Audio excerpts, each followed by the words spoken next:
সবাইকে আসসালামু আলাইকুম। কেমন আছো সবাই? চলে এলাম শিখর একাডেমিক প্রোগ্রামে। তোমাদের সবার সাথে আমি ডক্টর আরমান হোসেন রনি। আজকে জীবকোষ এবং টিস্যু চ্যাপ্টারের তৃতীয় লেকচার নিয়ে। তোমরা আমাকে ক্লিয়ারলি দেখতে পাচ্ছ কিনা এবং শুনতে পাচ্ছ কিনা কমেন্টে জানিয়ে দাও, এবং তোমরা সবাই কেমন আছো সেটাও কমেন্টে জানিয়ে দাও। ওকে, ওয়ালাইকুম আসসালাম সালমান। আহ, ওকে, নুসরাত, জান্নাতুল নাইম। ওকে, ঠিক আছে। সবাই ভালো আছো? ওকে, আলহামদুলিল্লাহ আমিও ভালো আছি। তো ওকে, সবাই জয়েন করে ফেলো।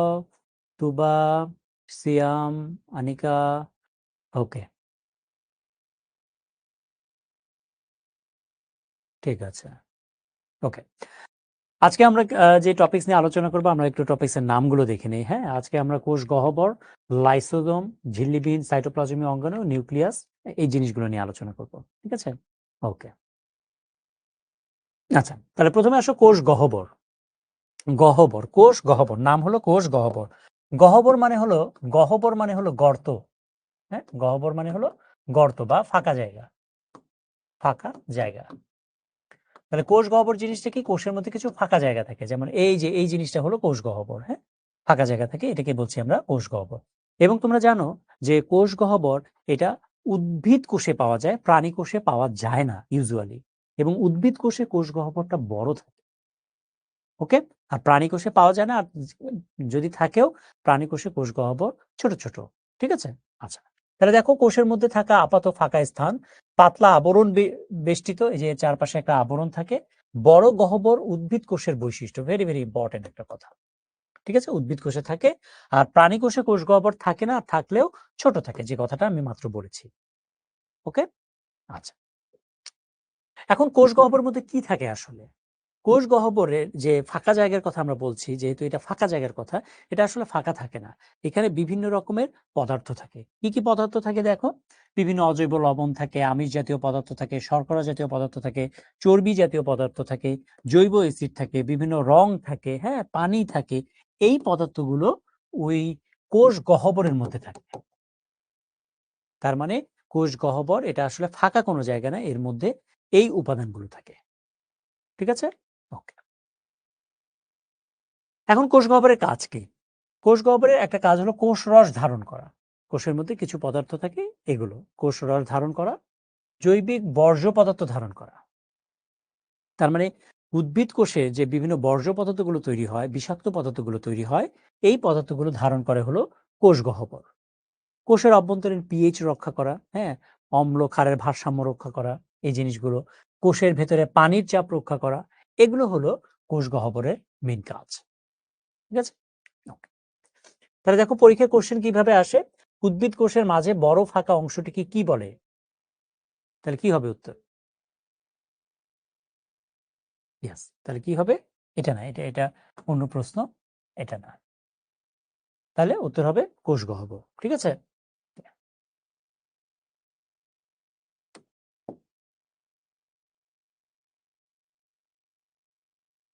ওকে, এরপরে আসো পরের যে অঙ্গাণুটা, সেটা হলো লাইসোজোম। লাইসোজোম একটা অঙ্গাণুর নাম। হ্যাঁ, এই যে তোমরা যে এখানে একটা ছোট্ট একটা অঙ্গাণু দেখতে পাচ্ছ, এটাই হলো সেই লাইসোজোম। এটাকে যদি আমি জুম করে দেখি, বড় করে দেখি, তখন সেটা দেখতে এরকম মনে হবে। এবং লাইসোজোমের ভেতরে আমি যদি দেখতে চাই এর ভেতরে আসলে কি থাকে, আমরা দেখি এর ভেতরে এরকম গোল গোল কিছু জিনিস পাওয়া যায়। এই গোল গোল জিনিসগুলোর নাম হলো এনজাইম। এই গোল গোল জিনিসগুলোর নাম কি? এনজাইম।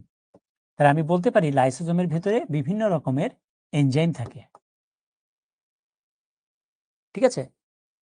এবং এই এনজাইমগুলোর মেইন কাজ হলো যে কোষের ভেতরে যে বিভিন্ন অঙ্গাণু থাকে, সেই অঙ্গাণুগুলোকে ধ্বংস করে ফেলে, নষ্ট করে ফেলে। তাহলে লাইসোজোমের ভেতরে এই এনজাইমগুলো প্যাকেট করা থাকে। বুঝতে পেরেছো? মনে করো এটা যদি একটা লাইসোজোম হয়ে থাকে, তাহলে এই লাইসোজোমের ভেতরে যে এনজাইমের কথাগুলো বললাম, সেই এনজাইমগুলো এরকম প্যাকেট অবস্থায় থাকে। তাহলে আমি বলতে পারি এর ভেতরে এনজাইমগুলো এরকম থাকে, প্যাকেট অবস্থায় থাকে। এখন বলো তো, আমাকে একটা প্রশ্নের উত্তর দাও তো। এনজাইমগুলো এখানে তো প্যাকেট অবস্থায় রয়েছে, তাই না? এভাবে আবদ্ধ অবস্থায় রয়েছে। যদি কোনো কারণে লাইসোজোমের এই প্রাচীরটা যদি ফেটে যায়, এই প্রাচীরটা যদি ফেটে যায়, তাহলে কি হবে বলো তো? এই এনজাইমগুলো বাইরে বের হয়ে আসবে কিনা? Yes or no? এনজাইমগুলো বাইরে বের হয়ে আসবে কিনা বলো তো? আসবে? বলো। যদি লাইসোজোমের প্রাচীর ফেটে যায় তাহলে এই এনজাইমগুলো এরকম বাইরে বের হয়ে আসবে কিনা? বাইরে বের হয়ে আসবে। এখন বাইরে বের হয়ে আসলে দেখো এই যে এর চারপাশে যে বিভিন্ন রকমের অঙ্গাণুগুলো রয়েছে না, যেমন মাইটোকন্ড্রিয়া রয়েছে, ক্লোরোপ্লাস্ট রয়েছে, মাইটোকন্ড্রিয়া রয়েছে, হ্যাঁ, তারপরে এন্ডোপ্লাজমিক রেটিকুলাম রয়েছে, এই অঙ্গাণুগুলোকে নষ্ট করে ফেলবে কে? এই লাইসোজোম। বুঝতে পেরেছো? অথবা যদি কোনো একটা জীবাণু মনে করো কোষের কাছাকাছি যদি আসে বা কোষের ভেতরে যদি প্রবেশ করে, কোনো একটা জীবাণু, মনে করো এটা একটা জীবাণু, এটা একটা জীবাণু, হ্যাঁ, এটা একটা জীবাণু, এই জীবাণুটা কোষের ভেতরে প্রবেশ করলো, লাইসোজোম করে কি? এই জীবাণুটাকে খেয়ে ফেলে। তাহলে লাইসোজোম করে কি? জীবাণুকে খেয়ে ফেলে। তোমরা মনে রাখবে যে কোনো একটা কঠিন জীবাণু, কঠিন বস্তু মানে তরল বস্তু না, কঠিন বস্তু খেয়ে ফেলার প্রক্রিয়াকে বলা হয় ফ্যাগোসাইটোসিস। Phagocytosis, phagocytosis. তাহলে মনে করো কোনো একটা ব্যাকটেরিয়া কোষের ভেতরে প্রবেশ করলো, তাহলে এই ব্যাকটেরিয়াকে লাইসোজোম করে কি? খেয়ে ফেলে। তাহলে ব্যাকটেরিয়া কি একটা কঠিন বস্তু না? একটা তো কঠিন বস্তু। তাহলে এই যে ব্যাকটেরিয়াকে খেয়ে ফেললো, এই খেয়ে ফেলার প্রক্রিয়াকে কি বলা হয়? ফ্যাগোসাইটোসিস। তাহলে আমরা কি বলতে পারি না লাইসোজোমের একটা কাজ হলো ফ্যাগোসাইটোসিস পদ্ধতিতে জীবাণু ধ্বংস করা? এই কথাটা কি আমরা বলতে পারি? বলতো? পারি। ঠিক আছে? আচ্ছা, তাহলে দেখো সেই কথাগুলো লেখা আছে। জীবদেহে আগত জীবাণুকে ফ্যাগোসাইটোসিস প্রক্রিয়ায় হজম করে জীবাণু থেকে রক্ষা করে। পরিপাককারী উৎসেচকের ধারক, উৎসেচক মানে কি? উৎসেচক মানেই হলো এনজাইম। এনজাইম ধারণ করে, ধারণ করা মানে কি? লাইসোজোমের ভেতরে বিভিন্ন রকমের এনজাইম থাকে। লিপোপ্রোটিন নির্মিত পর্দা দিয়ে ঘেরা। তাহলে লাইসোজোম একটা পর্দা দিয়ে ঘেরা থাকে, এই যে এরকম একটা পর্দা দিয়ে ঘেরা থাকে, এই পর্দাটা হলো লিপোপ্রোটিন নির্মিত। লিপোপ্রোটিন নির্মিত। ঠিক আছে? লিপোপ্রোটিন মানে কি? লিপিড এবং প্রোটিন দিয়ে তৈরি। পর্দা অন্যান্য অঙ্গাণুকে হজম হওয়া থেকে রক্ষা করে। তাহলে এই যে এই পর্দাটা যদি না থাকতো তাহলে লাইসোজোমের ভিতরে যে এনজাইমগুলো থাকে সেই এনজাইমগুলো কি করত? এর আশেপাশের অঙ্গাণুকে নষ্ট করে ফেলতো। ঠিক আছে? বুঝতে পেরেছো? ওকে। সায়ান পল বলছে যে এনজাইমের কাজ কি? এর ভেতরে যে এনজাইমগুলো থাকে এই এনজাইমগুলোই জীবাণুকে ধ্বংস করে, বিভিন্ন রকমের জীবাণুকে ধ্বংস করে ফেলে। ঠিক আছে? ওকে। তাহলে দেখো লাইসোজোমের ঝিল্লি যদি না থাকে, লাইসোজোমের যে আবরণ, সেই আবরণটা যদি না থাকে তাহলে কি হবে? দেহে অক্সিজেনের ঘাটতি হলে পর্দা বা ঝিল্লি ক্ষতিগ্রস্ত হয়। এই যে আমরা একটু আগে বললাম লাইসোজোমের চারপাশে এরকম একটা আবরণ থাকে, আর এর ভিতরে তরল পদার্থগুলো থাকে। এখন প্রশ্ন হলো এই যে যে আবরণটা লাইসোজোমের, এই আবরণটা কখন নষ্ট হবে?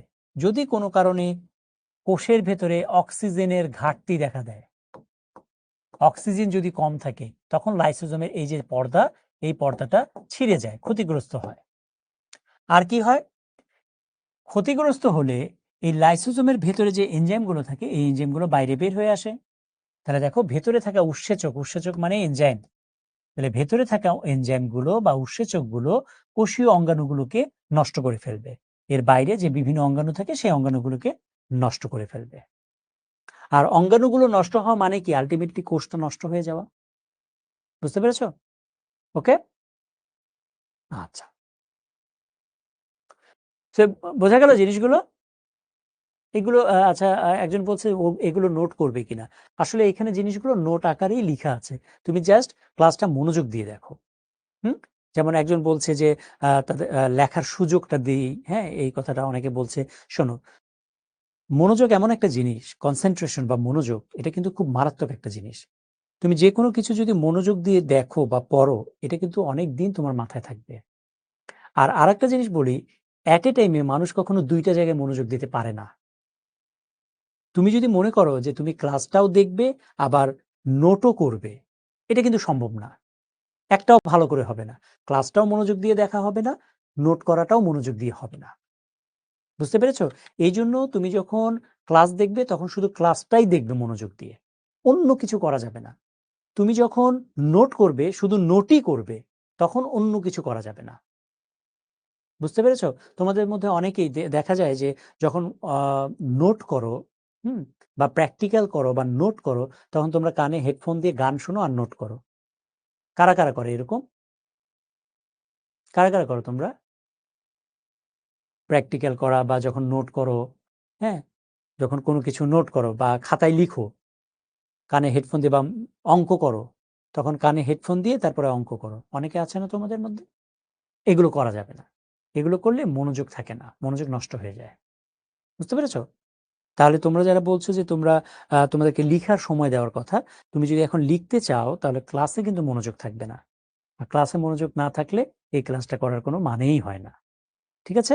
এইজন্য আমরা যখন ক্লাস নেব, তুমি ক্লাসটা মনোযোগ দিয়ে দেখবে। পরে ক্লাসটা তো রেকর্ড থাকবেই। পরে তুমি রেকর্ড আরেকবার শুনে তুমি তোমার মতো নোট করো, তুমি তোমার মতো করে লিখো, কি করবে করো। ঠিক আছে? ওকে, ঠিক আছে। তাহলে লাইসোজোমের কাজ কি? আমরা অলরেডি বলেছি যে লাইসোজোম করে কি? জীবাণু ধ্বংস করে। ঠিক আছে? আচ্ছা। তাহলে দেখো জীবাণু ধ্বংস করে। এই যে দেখো লাইসোজোম কিভাবে জীবাণু ধ্বংস করে একটু ভালো করে লক্ষ্য করো। এই দেখো, এই যে, এই যে দেখো, এটা হলো একটা জীবাণু, হ্যাঁ? এটা একটা জীবাণু। এই যে লাইসোজোম, এই যে জীবাণু, দেখো খেয়ে ফেললো। এই যে লাইসোজোম, এই যে জীবাণু খেয়ে ফেললো। হ্যাঁ, এইভাবে করে লাইসোজোম জীবাণুকে খেয়ে ফেলে। এই যে এই লালটা হলো জীবাণু, এই যে খেয়ে ফেললো। ঠিক আছে? ওকে।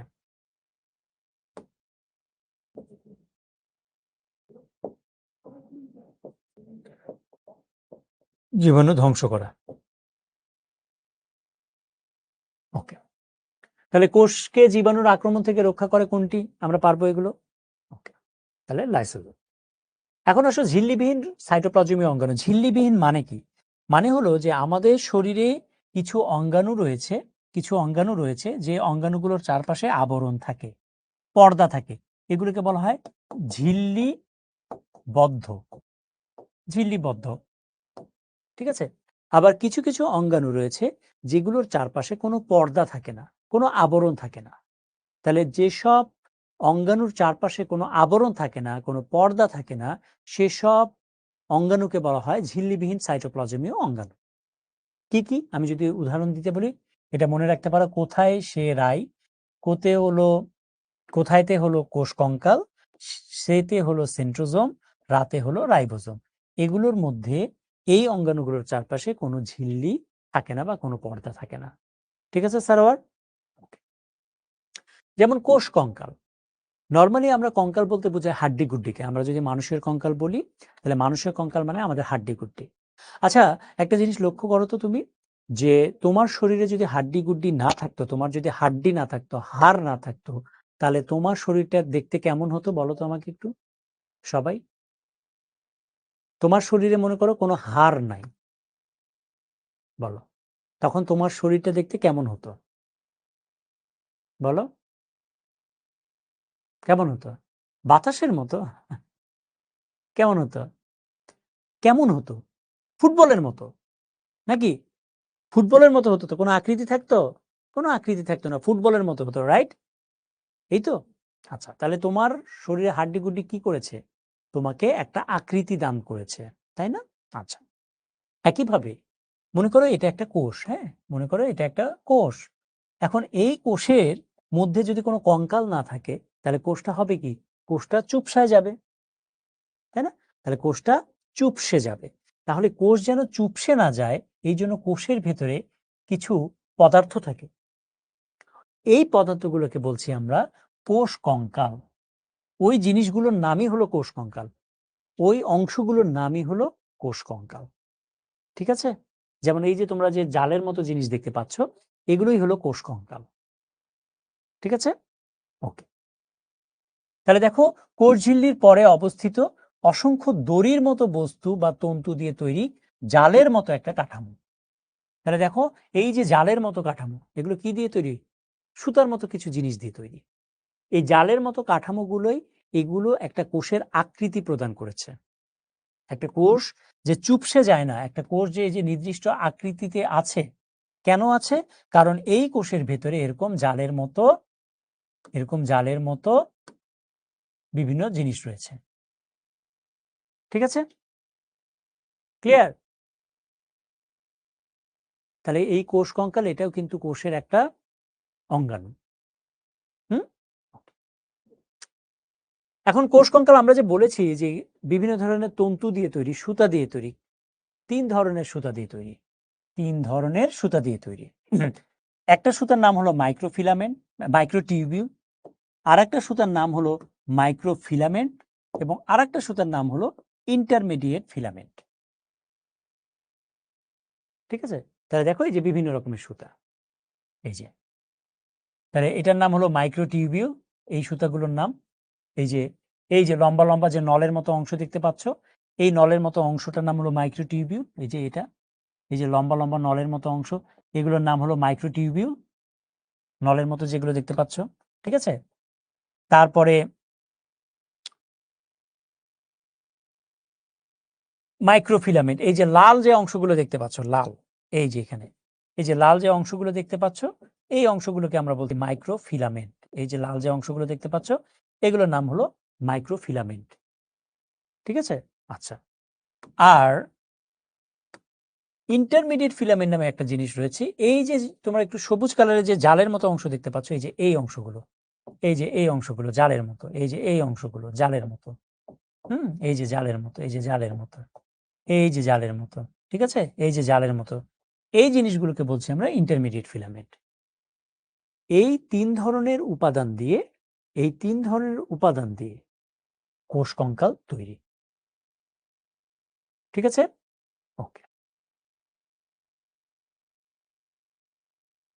এবং এই যে আমরা সুতার কথা বলছি, তন্তুর কথা বলছি বা সুতার কথা বলছি, এই সুতাগুলো আবার কি দিয়ে তৈরি? এই সুতাগুলো তৈরি হলো এই পদার্থগুলো দিয়ে। পদার্থগুলোর নামগুলো একটু দেখে নাও। অ্যাক্টিন, মায়োসিন এবং টিউবিউলিন। এই 3 ধরনের পদার্থ দিয়ে ওই সুতাগুলো তৈরি বা ওই তন্তুগুলো তৈরি। দেখো, তাহলে বিভিন্ন রকমের তন্তু বিভিন্ন ধরনের প্রোটিন দ্বারা গঠিত। এগুলো হলো প্রোটিনের নাম। এই প্রোটিন নির্মিত সুতা দিয়ে বা প্রোটিন নির্মিত তন্তু দিয়েই এগুলো তৈরি। ঠিক আছে? ক্লিয়ার? ওকে। তাহলে কোষ কঙ্কালের কাজটা কি? কাজ হলো ভেতর থেকে কোষকে ধরে রাখা, কোষ যেন চুপসে না যায়, এই কাজটা করা। আরেকটা হলো কোষে কাঠামো প্রদান করা। কাঠামো মানে হলো কোষের যে একটা আকৃতি আছে, সেই আকৃতিটা প্রদান করা। যদি কোষ কঙ্কাল না থাকতো, তাহলে কোষের এই আকৃতিটা মেইনটেইন হতো। বুঝতে পেরেছ? তন্তু মানে সুতা, সুতার মতো জিনিস। তাহলে এই জিনিসটা বুঝতে পেরেছো কিনা বলো তো? কোষ কঙ্কাল পর্যন্ত বুঝতে পেরেছো কিনা বলো?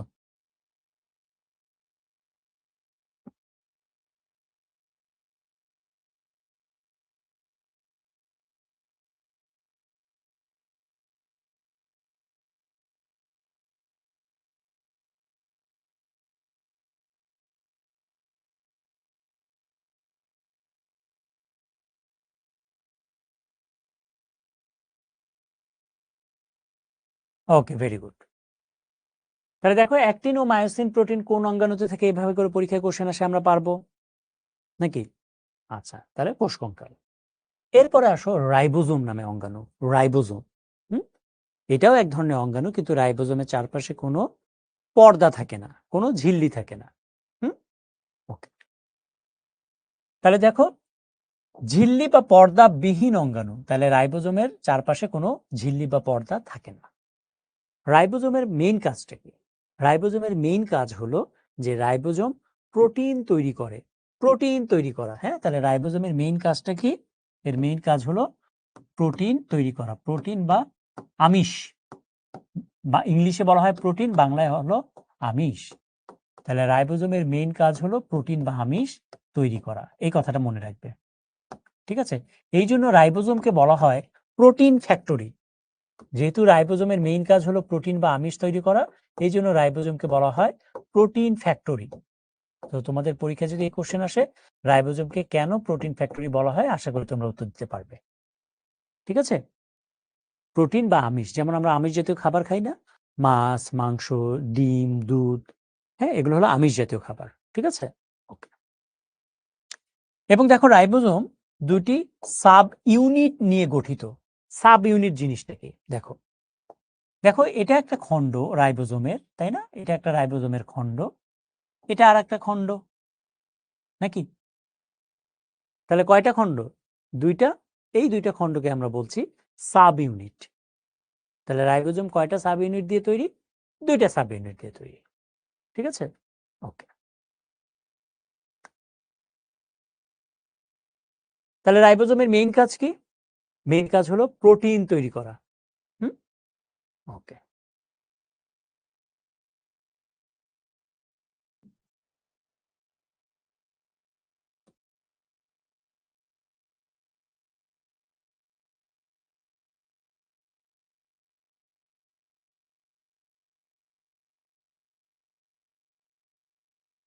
আচ্ছা, তাহলে দেখো তো এই প্রশ্নের উত্তর কি আমরা দিতে পারবো?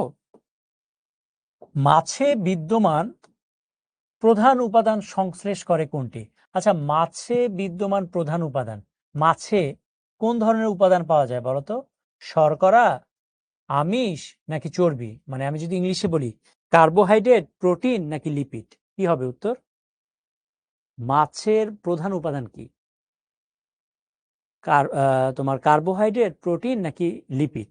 বলো তো মাছের প্রধান উপাদান। ভেরি গুড, আমিষ বা প্রোটিন, রাইট? তাহলে মাছের প্রধান উপাদানের নাম হলো আমিষ বা প্রোটিন। বাংলায় বলা হয় আমিষ, ইংলিশে বলা হয় প্রোটিন। তাহলে প্রোটিন সংশ্লেষ করে, সংশ্লেষ মানে কি? তৈরি করা। সংশ্লেষ মানে তৈরি করা, তাহলে প্রোটিন তৈরি করা কার কাজ? এখন আমরা পারবো উত্তরটা দিতে, তাই না?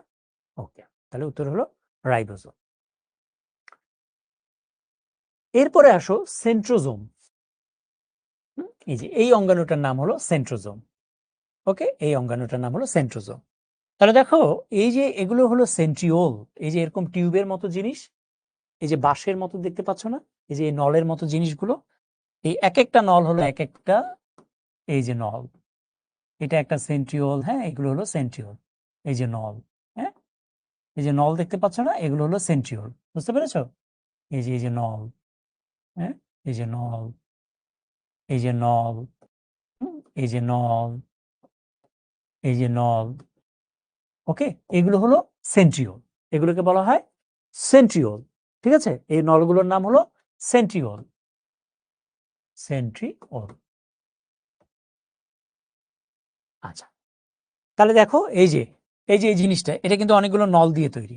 এই জিনিসটাই অনেকগুলো নল দিয়ে তৈরি। এই যে এটা একটা নল মনে করো, হ্যাঁ, এটা আর একটা নল, এটা আর একটা নল, এটা আর একটা নল, এটা আর একটা নল, এটা আর একটা নল।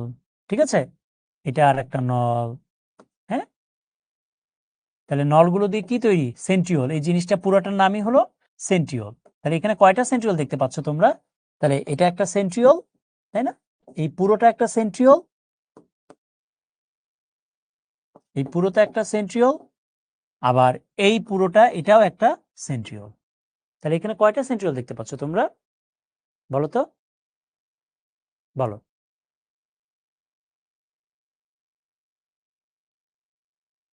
বলো।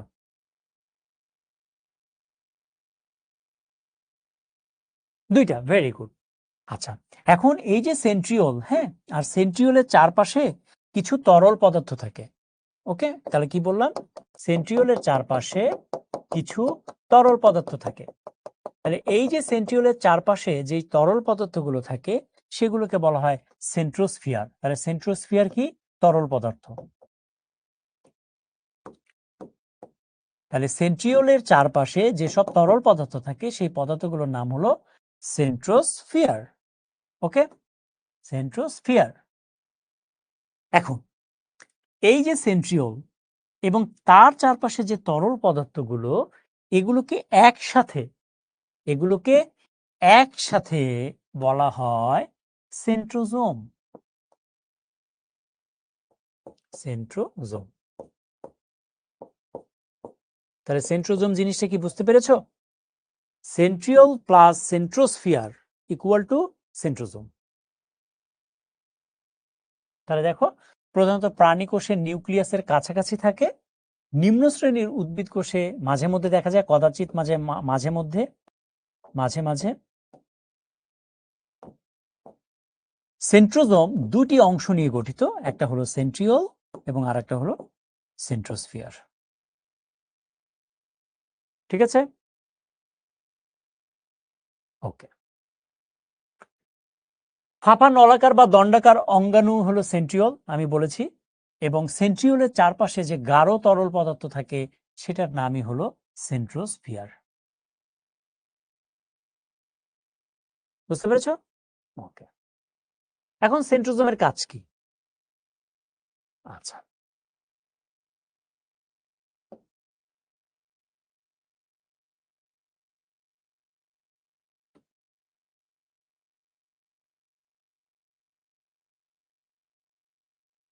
একটা হলো স্পিন্ডল যন্ত্র সৃষ্টি করা। তোমাদের মনে আছে স্পিন্ডল যন্ত্র জিনিসটা কি? বলতো, স্পিন্ডল যন্ত্র জিনিসটা কি? কার কার মনে আছে স্পিন্ডল যন্ত্র জিনিসটা কি? বলতো। এই যে এই সুতাগুলোকে কি বলে? স্পিন্ডল তন্তু, তাই না? এগুলো হলো স্পিন্ডল তন্তু। এই যে এগুলো হলো স্পিন্ডল তন্তু, নাকি? স্পিন্ডল তন্তু, এগুলো স্পিন্ডল তন্তু, রাইট? এই যে স্পিন্ডল তন্তু। তাহলে এই পুরো জিনিসটাকে স্পিন্ডল তন্তু মিলে যে জিনিসটা তৈরি সেটাকে বলা হয় স্পিন্ডল যন্ত্র। তাহলে এই যে সেন্ট্রিওল, এই যে এখানে তোমরা দেখতে পাচ্ছ, এই যে এগুলো হলো সেন্ট্রিওল।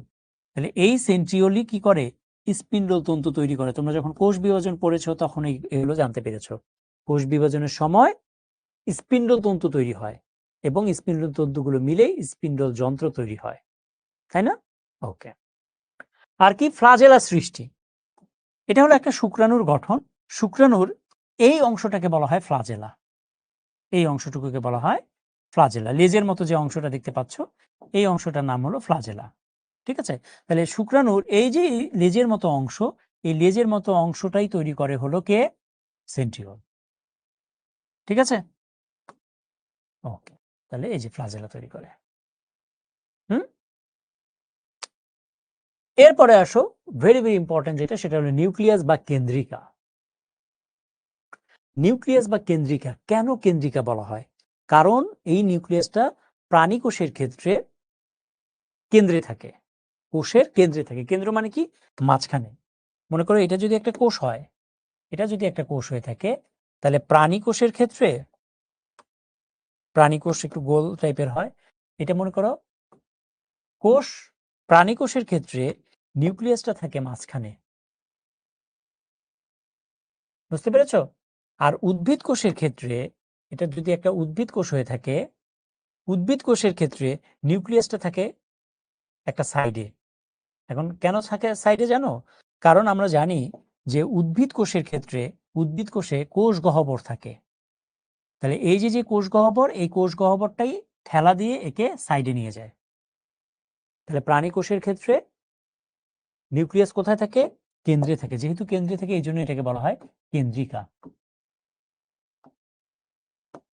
নিউক্লিয়াসকে কোষের মস্তিষ্ক বলা হয়, কোষের মাথা।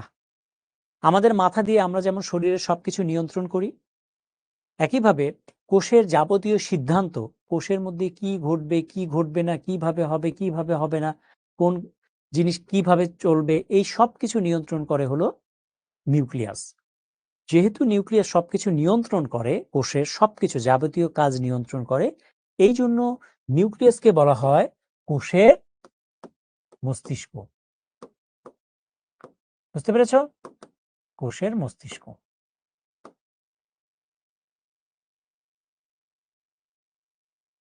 ঠিক আছে, ওকে। তাহলে দেখো, প্রোটোপ্লাজমে উপস্থিত দ্বিস্তরী দুইটা স্তর থাকে, ক্রোমোজোম বহনকারী এবং অপর নাম হলো কোষের মস্তিষ্ক বা প্রাণকেন্দ্র। এটা কিরকম আকৃতি হতে পারে? তোমার নিউক্লিয়াসটা গোলাকার হতে পারে, ডিমের মতো হতে পারে, নলের মতো হতে পারে। আচ্ছা, এখন কিছু কিছু কোষ রয়েছে যে কোষগুলোর মধ্যে নিউক্লিয়াস থাকে না। যেমন একটা কোষ আছে সিপ কোষ, এই কোষটার নাম হলো সিপ কোষ। সিপ কোষের মধ্যে কোনো নিউক্লিয়াস থাকে না। এবং আরেকটা কোষ আছে, সেটাকে বলা হয় লোহিত রক্তকণিকা। মানুষের লোহিত রক্তকণিকার মধ্যেও কোনো নিউক্লিয়াস থাকে না। দ্বিস্তরী মানে কি? দ্বিস্তরী মানে হলো দুইটা পর্দা। মনে করো এই যে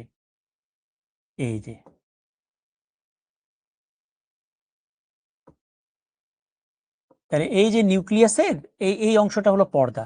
এটা কয়টা অংশ দেখো তো? বাইরে একটা অংশ, ভেতরেও একটা অংশ। তাহলে কয়টা স্তর রয়েছে এই পর্দাটার? দুইটা স্তর না? এই জন্য এই ধরনের পর্দাকে বলা হয় দ্বিস্তরী। দ্বিস্তরী পর্দা বা আবরণ। ঠিক আছে, এই ধরনের পর্দাকে বলা হয় দ্বিস্তরী পর্দা বা আবরণ। ঠিক আছে। আচ্ছা, শিবকোষ কোথায় থাকে? শিবকোষ এটা থাকে উদ্ভিদে। উদ্ভিদে, ঠিক আছে। আর লোহিত রক্তকণিকা তো জানোই, এটা মানুষের থাকে।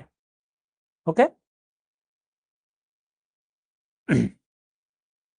ওকে, এখন আসলে নিউক্লিয়াসের গঠন। একটা নিউক্লিয়াসের চারটা অংশ থাকে। হ্যাঁ, চারটা অংশ থাকে। কি কি অংশ আমরা একটু দেখি। দেখো, নিউক্লিয়াসের মধ্যে কি কি অংশ থাকে আমরা আগে দেখি। নিউক্লিয়াসের মধ্যে দেখো একটা আবরণ থাকে, এটাকে বলা হয় নিউক্লিয়ার মেমব্রেন। নিউক্লিয়াসের যে আবরণ, এই আবরণটাকে বলা হয়, এই যে এই আবরণটাকে বলা হয় নিউক্লিয়ার মেমব্রেন। ঠিক আছে। আচ্ছা, আর কি থাকে? নিউক্লিয়াসের মধ্যে একটা গাঢ় অংশ থাকে গোল, এই গাঢ় গোল অংশটাকে বলা হয় নিউক্লিওলাস। ওকে। আচ্ছা, নিউক্লিয়াসের মধ্যে কিছু তরল পদার্থ থাকে। নিউক্লিয়াসের তরল পদার্থগুলোকে বলা হয় নিউক্লিওপ্লাজম। তোমরা প্লাজম কথাটা যেখানে দেখবে, প্লাজম, প্লাজম মানেই হলো তরল পদার্থ। ঠিক আছে, তাহলে আমরা কি কি অংশ পেলাম নিউক্লিয়াসের? একটা পেলাম নিউক্লিয়ার মেমব্রেন, একটা পেলাম নিউক্লিও নিউক্লিও প্লাজম, আর একটা পেলাম নিউক্লিওলাস। নিউক্লিয়াসের মধ্যে দেখো তুমি কিছু জালের মতো জিনিস দেখতে পাচ্ছ, দেখছো? সুতার মতো, জালের মতো। তাহলে এই যে সুতার মতো, জালের মতো যে জিনিসগুলো দেখতে পাচ্ছ, এগুলোর নাম হলো নিউক্লিয়ার রেটিকুলাম। Nuclear reticulum. তাহলে এই হলো টোটাল নিউক্লিয়াসের চারটা অংশ। ঠিক আছে, ক্লিয়ার? ওকে।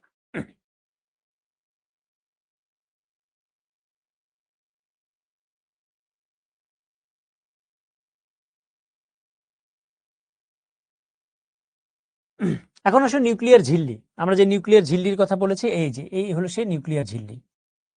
এই যে নিউক্লিয়ার ঝিল্লি। তাহলে এটা কি? দুই স্তর বিশিষ্ট। দুই স্তর বিশিষ্ট নিউক্লিয়াসকে ঘিরে রাখে, নিউক্লিয়াসটাকে ঘিরে রাখে।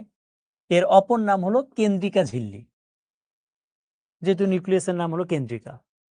হ্যাঁ, মাঝে মাঝে নিউক্লিয়ার রন্ধ্র থাকে। এই যে যে ছিদ্রগুলো দেখতে পাচ্ছ না, এই ছিদ্রগুলোকে বলা হয় নিউক্লিয়ার রন্ধ্র। এই ছিদ্রগুলোকে বলা হয় নিউক্লিয়ার রন্ধ্র। এই যে ছিদ্রগুলোকে বলা হয় নিউক্লিয়ার রন্ধ্র।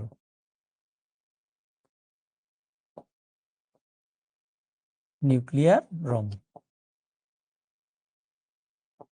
ঠিক আছে, এই ছিদ্রগুলোর নাম নিউক্লিয়ার রন্ধ্র। আচ্ছা, তানভীর একটা কোশ্চেন জিজ্ঞেস করেছে, নিউক্লিয়ার রেটিকুলাম এবং ক্রোমোজোম কি একই জিনিস কিনা? হ্যাঁ, আমি তোমাকে এগুলো একটু পরে ক্লিয়ার করছি। আচ্ছা, গঠন কি? এর মধ্যে তোমার নিউক্লিয়ার ঝিল্লির মধ্যে লিপিড থাকে এবং প্রোটিন থাকে। লিপিড এবং প্রোটিন দিয়ে এই ঝিল্লিটা তৈরি। ওকে। আচ্ছা, কেন্দ্রিকা ঝিল্লি এবং নিউক্লিয়ার ঝিল্লি একই জিনিস। নিউক্লিয়ার ঝিল্লির আর একটা নামই হলো কেন্দ্রিকা ঝিল্লি। ঠিক আছে।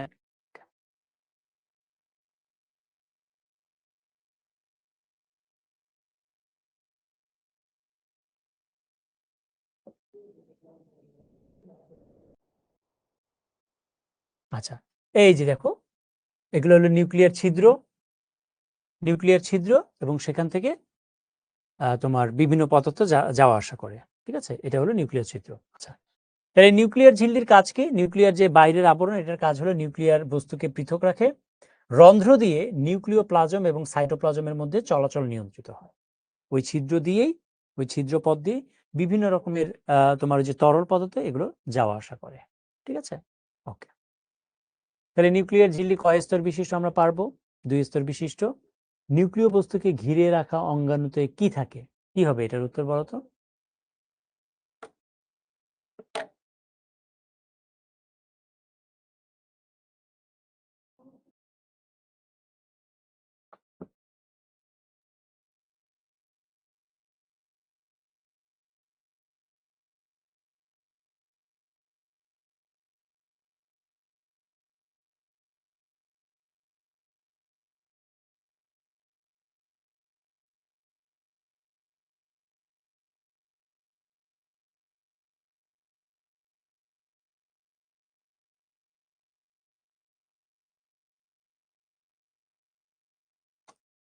Very good.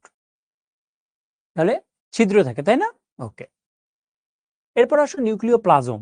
তরল পদার্থটার নাম হলো নিউক্লিওপ্লাজম। তাহলে দেখো ঝিল্লির ভেতরে জেলির মতো বস্তু বা রস বা তরল পদার্থ, এবং এর অপর নাম হলো কেন্দ্রিকা রস। কেন্দ্রিকা মানে নিউক্লিয়াস, আমরা বলেছি একটু আগে। এর কাজ কি? নিউক্লিওলাস ধারণ করা, মানে এই যে যে গাঢ় বস্তুটা থাকে সেটাকে ধারণ করা নিউক্লিওপ্লাজমের কাজ। নিউক্লিওপ্লাজমের মধ্যে এই নিউক্লিওলাসটা থাকে। জৈব রাসায়নিক বস্তু ধারণ করা, যেমন হলো নিউক্লিক অ্যাসিড, প্রোটিন, বিভিন্ন উৎসেচক বা এনজাইম, হ্যাঁ, বিভিন্ন খনিজ লবণ, এগুলো ধারণ করা।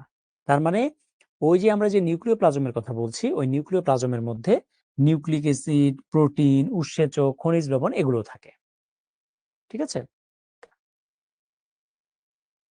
এরপর আসো নিউক্লিওলাস। নিউক্লিওলাস কোনটা মনে আছে তোমাদের? আমরা যদি এটা একটা নিউক্লিয়াসের ছবি আঁকি,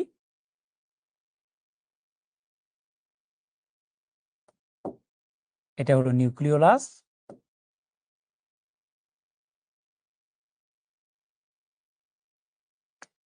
এগুলো হলো নিউক্লিওপ্লাজম।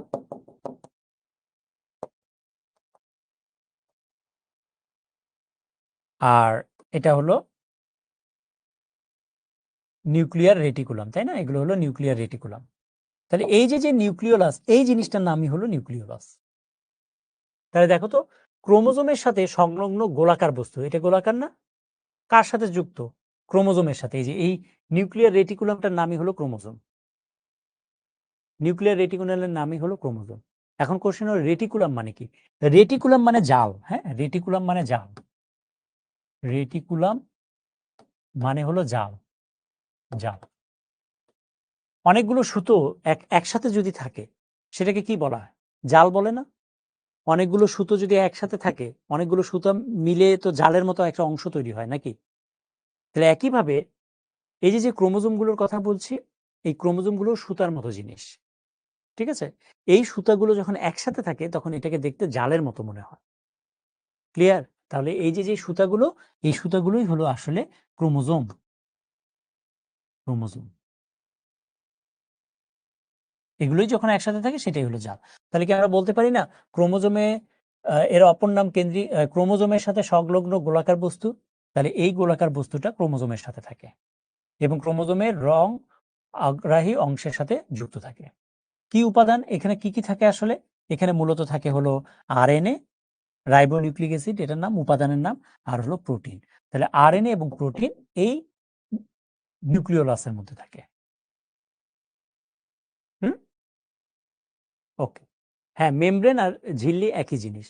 মেমব্রেন হলো ইংলিশ, আর বাংলায় একে বলা হয় ঝিল্লি। ঠিক আছে? ওকে। এখন এই নিউক্লিওলাসের মেইন কাজটা কি? এই নিউক্লিওলাসের মেইন কাজ হলো রাইবোজোম তৈরি করে। সংশ্লেষ মানে তৈরি করা। সংশ্লেষ মানে তৈরি করা। তাহলে রাইবোজোম তৈরি করে। ঠিক আছে? কে? নিউক্লিওপ্লাজম। ওকে। এখন আসো ক্রোমোজোম। What is chromosome? হ্যাঁ, এখন এখানে জিনিস একটা বোঝার আছে যে ক্রোমোজোম জিনিসটা কি।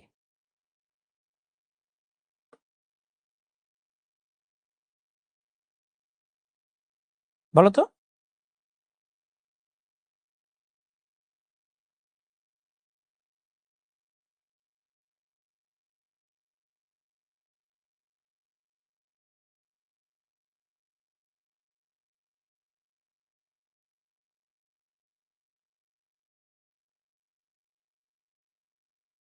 ওকে। এখন দেখো, দেখো একটা জিনিস, একই রকম চেহারা, তাই না? তুমি দেখতে দেখবে তোমার বাবার মতো কিছু অংশ রয়েছে তোমার মায়ের মতো, হয়তো তোমার চোখটা তোমার মায়ের মতো, হ্যাঁ, তোমার গায়ের রং তোমার মায়ের মতো, তোমার উচ্চতা তোমার বাবার মতো, তোমার চুলটা তোমার মায়ের মতো, আছে না তোমার মধ্যে? তোমার মধ্যে তোমার কিছু বাবারও বৈশিষ্ট্য রয়েছে, তোমার মায়েরও বৈশিষ্ট্য রয়েছে, তাই তো? এবং তুমি আরেকটা জিনিস লক্ষ্য করবে, তোমার বাবার মানে তোমার দাদা দাদির কিছু বৈশিষ্ট্য তোমার বাবার মধ্যে রয়েছে। আবার এটাও দেখবে অনেক সময় যে তোমার কিছু বৈশিষ্ট্য হয়তো দেখা যাবে যে তোমার উচ্চতা তোমার দাদার মতো, আছে না তোমাদের মধ্যে এরকম? কেন? কারণ হলো এই যে যে বৈশিষ্ট্যের কথা আমরা বলছি, বৈশিষ্ট্যের কথা যেটা বলছি, এই বৈশিষ্ট্যগুলো কখনো নষ্ট হয় না, কখনো ধ্বংস হয় না। বুঝতে পেরেছ? যেমন মনে করো তুমি, আচ্ছা তুমি কার কাছ থেকে এসছো? তোমার বাবা মায়ের কাছ থেকে, রাইট? তাহলে তোমার বাবা মার কাছ থেকে, বাবা মা।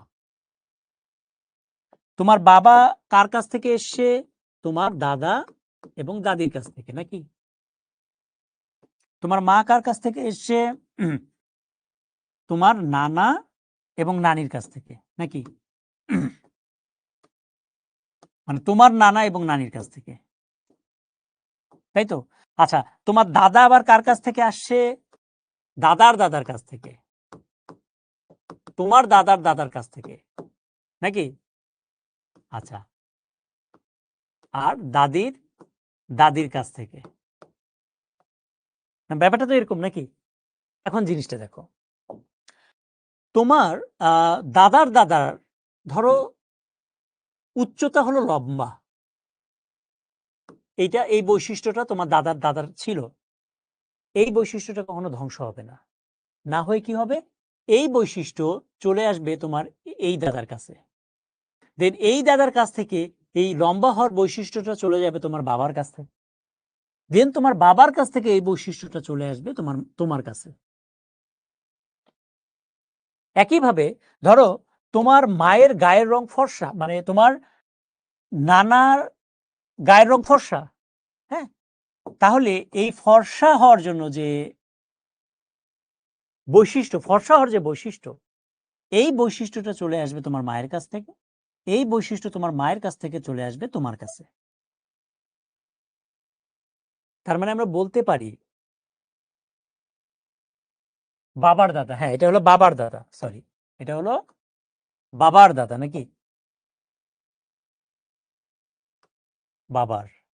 আচ্ছা, তাহলে আমরা বলতে পারি যে বৈশিষ্ট্য কখনো নষ্ট হয় না, বৈশিষ্ট্য কখনো নষ্ট হয় না, ঠিক আছে? এটা আমরা বলতে পারি। আচ্ছা, তোমরা ডিএনএ নাম শুনেছো? এরকম ডিএনএ দেখতে হলো তোমার এই যে এরকম পেঁচানো পেঁচানো ডিএনএ, দ্বিসূত্রক, নাম শুনেছো কখনো? বলো তো, ডিএনএ নাম শুনেছো? ডিএনএ দেখতে এরকম পেঁচানো পেঁচানো সুতার মতো, ঠিক আছে? আচ্ছা, এখন মনে করো আমি এই সুতাটাকে বা এই তারকে, হ্যাঁ এই তারটাকে আমি এতটুকু জায়গায় নিয়ে আসতে চাই, আমি কিভাবে নিয়ে আসতে পারি? আমাকে একটু বুদ্ধি বলো তো। আমি এই তারকে এতটুকু জায়গায় নিয়ে আসতে চাই, কি উপায় নিয়ে আসতে পারি? বলো, কি উপায়? ভাঁজ করে, তাই না? আচ্ছা, তাহলে আমি যে এটা ভাঁজ করব, তাহলে অবশ্যই আমি একটা অবলম্বনকে কেন্দ্র করে ভাঁজ করব, পেঁচাবো, যেই কেন্দ্রকে, যেটাকে আমি কেন্দ্র করে পেঁচাবো এটার নাম হলো হিস্টোন প্রোটিন। তাহলে ডিএনএ যখন হিস্টোন প্রোটিনের সাথে পেঁচিয়ে থাকবে তখন সেই জিনিসটাকে বলা হয় ক্রোমোজোম, না ক্রোমাটিন তন্তু, তখন সেই জিনিসটাকে বলা হয় ক্রোমাটিন তন্তু, ঠিক আছে? তাহলে আমি মনে করো এখন একটা ডিএনএ ছবি আঁকবো, মনে করো এটা একটা ডিএনএ, এই যে ডিএনএ ডিএনএ ডিএনএ, এই যে ডিএনএ, আর এটা হলো হিস্টোন প্রোটিন, এই যে এই হিস্টোন প্রোটিনের সাথে ডিএনএটা পেঁচিয়ে আছে, তাহলে হিস্টোন প্রোটিনের সাথে ডিএনএ পেঁচিয়ে আছে, তাহলে এই জিনিসটাকে আমি কি বলতে পারি? ক্রোমাটিন তন্তু। এই জিনিসটার নাম কি বলতে পারি? ক্রোমাটিন তন্তু। এবং এই সুতাগুলো মিলেই হলো নিউক্লিয়ার রেটিকুলাম বলি আমরা। এই সুতাগুলো এরকম যদি অনেক সুতা থাকে তখন সেটাকে আমরা বলছি নিউক্লিয়ার রেটিকুলাম। তাহলে নিউক্লিয়াসের মধ্যে যে নিউক্লিয়ার রেটিকুলাম কথাটা আমরা উল্লেখ করেছি, নিউক্লিয়ার রেটিকুলাম বলতে এই জিনিসটাই বোঝাচ্ছে, ঠিক আছে? আচ্ছা, এখন এই ক্রোমাটিন তন্তুটা, এখন এই ক্রোমাটিন তন্তু আরো যদি নিজেদের মধ্যে পেঁচিয়ে যায়,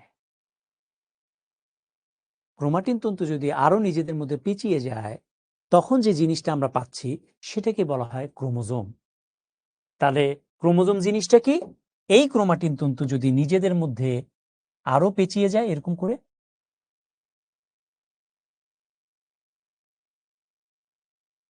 আরো পেঁচিয়ে গেল নিজেদের মধ্যে, তখন এই ক্রোমাটিন তন্তুর নামই হলো কি?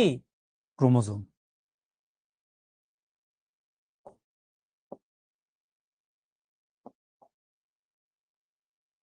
বুঝতে পেরেছো? তাহলে ক্রোমাটিন তন্তু আর ক্রোমোজোমের পার্থক্যটা কোথায়?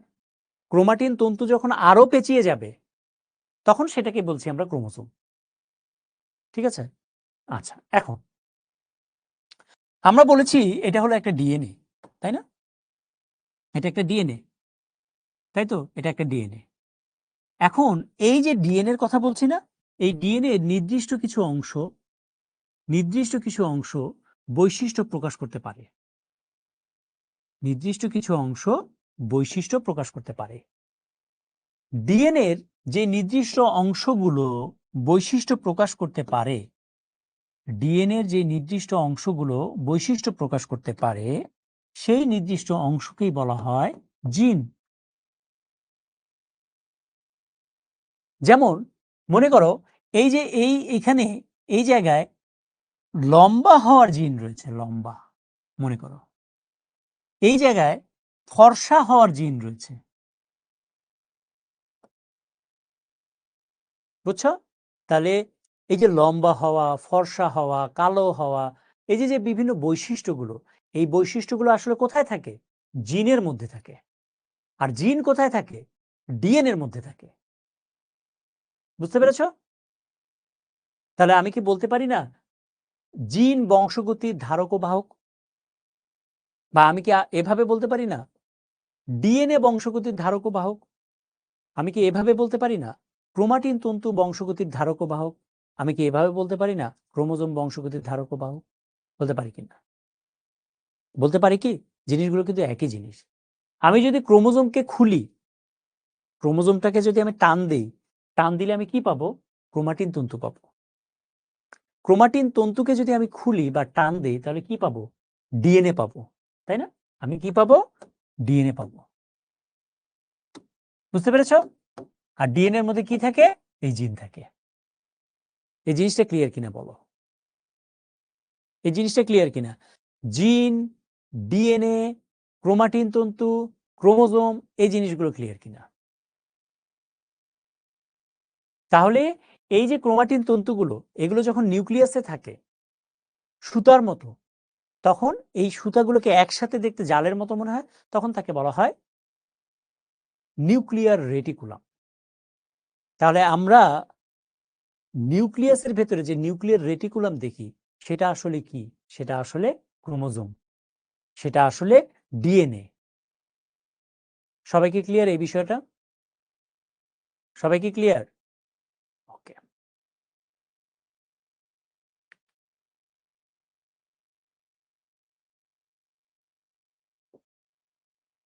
তাহলে দেখো ক্রোমাটিন তন্তু, ক্রোমাটিন তন্তু আমরা যে কথাটা বলছি, ক্রোমাটিন কথাটা আসছে ক্রোমাটিন, ক্রোমো মানে হলো রঙিন আর টিন মানে সুতা, রঙিন সুতা। এখন ধরো আমি বলেছি ক্রোমাটিন তন্তু যখন নিজেদের মধ্যে পেঁচিয়ে যায় তখন তাকে বলা হয় ক্রোমোজোম। বিষয়টা সিম্পলি চিন্তা করো, ধরো একটা পাইপ, যেই পাইপ দিয়ে আমরা ধরো বাগানে পানি দিই, হ্যাঁ? তাহলে বাগানে পানি দিয়ে এরকম একটা রাবারের পাইপ, এই পাইপের ভেতরে পানি রয়েছে। এই অবস্থায় এই রাবারের পাইপটাকে পেঁচানো ইজি, নাকি পাইপ থেকে যদি পানি বের হয়ে যায় তখন পাইপটাকে পেঁচানো ইজি? সবাই আমাকে একটু জানাও তো, পাইপটাকে কখন পেঁচানো ইজি হবে? বলো কখন?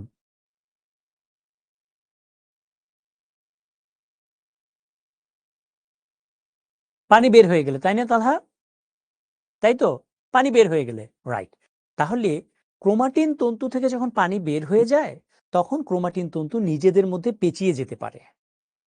তখন পেঁচিয়ে গেলে ওই ক্রোমাটিন তন্তু, তাকে যদি রং করা হয় সে রং ধারণ করতে পারে, তখন তার নাম আমরা বলি ক্রোমোজোম। ঠিক আছে? ওকে। তাহলে দেখো ক্রোমাটিন জালিকা কি, এখন আমরা বুঝবো বিষয়গুলো আশা করি।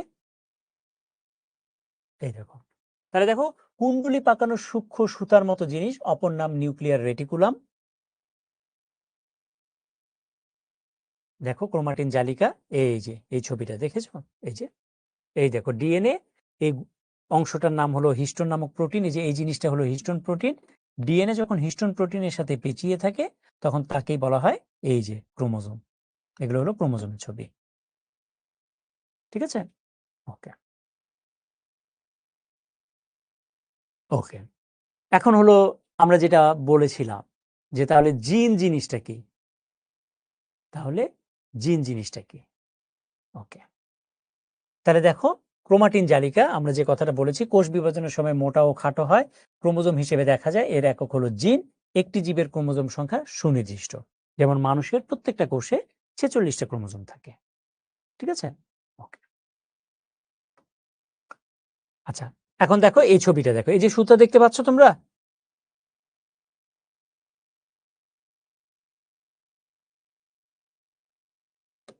এই দেখো তোমরা সুতা দেখতে পাচ্ছ, সুতার মতো জিনিসগুলো। তাহলে দেখো এই সুতার মতো এই জিনিসগুলোকে আমরা কি বলবো? ক্রোমাটিন জালিকা বা নিউক্লিয়ার রেটিকুলাম। তাহলে এই নিউক্লিয়ার রেটিকুলামটা পরবর্তীতে কিসে পরিণত হবে? দেখো এই নিউক্লিয়ার রেটিকুলামটা দেখো এই যে ক্রোমোজোমে পরিণত হয়ে গেল। দেখেছো? দেখো, বুঝতে পেরেছো?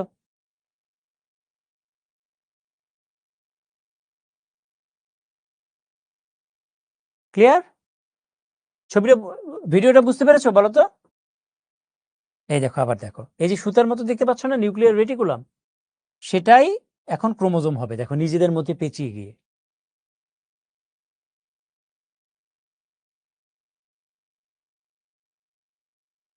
ওকে,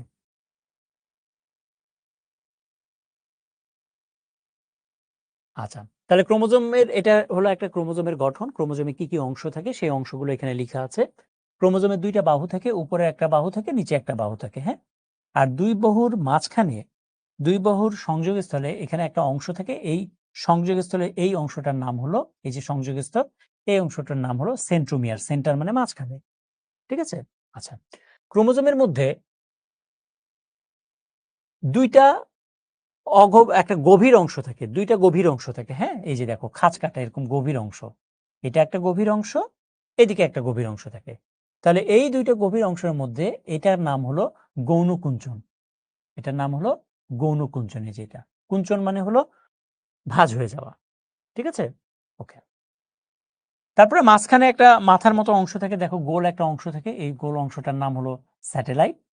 ওকে, আর কিছু তরল পদার্থ থাকে, এই তরল পদার্থগুলোর নাম হলো ধাত্র।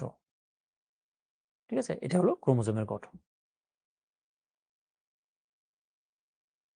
তাহলে নিউক্লিয়াসের কাজ কি দেখো, নিউক্লিয়াসে বংশগতির আমরা যে কথাগুলো বলেছি, বংশগতির বৈশিষ্ট্য ধারণ করে, বিপাকীয় কাজ সহ বিভিন্ন ক্রিয়া বিক্রিয়া নিয়ন্ত্রণ করে এই অংশগুলো। তাহলে মানুষের ক্রোমোজোম সংখ্যা কত? এই যে মানুষের ক্রোমোজোম সংখ্যা, তাহলে একটা কোষে, মানুষের প্রত্যেকটা কোষে, একটা কোষের মধ্যেই এরকম 46টা ক্রোমোজোম থাকে। হুম, এবং জোড়ায় জোড়ায় থাকে। দেখো এটা 1 নাম্বার ক্রোমোজোম, এটা 2 নাম্বার ক্রোমোজোম, 3 নাম্বার, এই যে জোড়ায় জোড়ায় থাকে ক্রোমোজোমগুলো। এই জন্য বলা হয় মানুষের ক্রোমোজোম সংখ্যা 23 জোড়া বা 46টা। ঠিক আছে,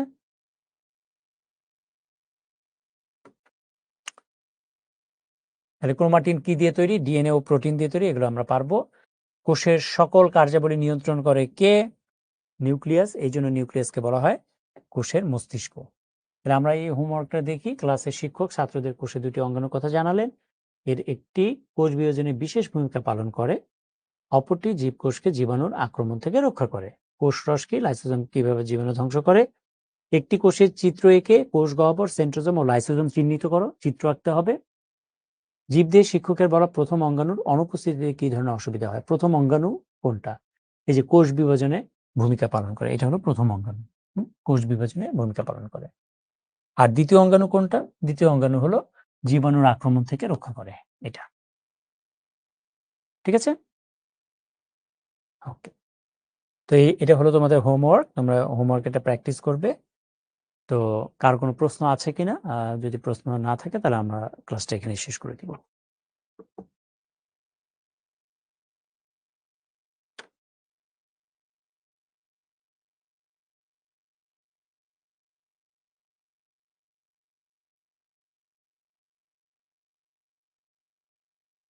আচ্ছা, আরএনএ সাইটোপ্লাজমের মধ্যে থাকে, হ্যাঁ? আরএনএ বেশিরভাগ ক্ষেত্রেই 90% ক্ষেত্রে সাইটোপ্লাজমে থাকে, আর 10% ক্ষেত্রে আরএনএ থাকে হলো নিউক্লিয়াসের মধ্যে।